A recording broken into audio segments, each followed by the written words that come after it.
بسم اللہ الرحمن الرحیم۔ السلام علیکم ورحمۃ اللہ۔ ناظرین گرامی، امید کرتا ہوں آپ خیریت سے ہوں گے۔ حضرت جنید بغدادی کا واقعہ۔ جنید بغدادی کہتے تھے کہ میں نے اخلاص ایک حجام سے سیکھا۔ ایک دن میرے استاد نے کہا کہ تمہارے بال بہت بڑھ گئے ہیں، اب کٹوا کے آنا۔ جیب میں پیسے کوئی نہیں تھے۔ حجام کی دکان کے سامنے پہنچا تو وہ گاہک کے بال کاٹ رہا تھا۔ تو جنید بغدادی نے حجام سے عرض کیا، چچا اللہ کے نام پہ میرے بال کاٹ دو گے؟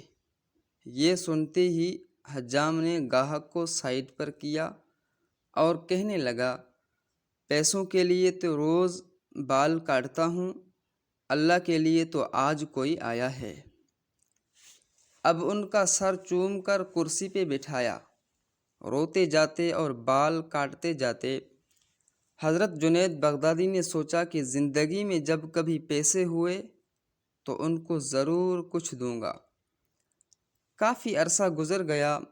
حضرت جنید بغدادی بڑے صوفی بزرگ بن گئے۔ ایک دن ملنے کے لیے گئے، واقعہ یاد دلایا اور کچھ رقم پیش کی تو حجام کہنے لگا، جنید تو اتنا بڑا صوفی ہو گیا، تجھے اتنا نہیں پتہ چلا کہ جو کام اللہ کے لیے کیا جائے اس کا بدلہ مخلوق سے نہیں لیتے۔ اللہ اکبر، سبحان اللہ۔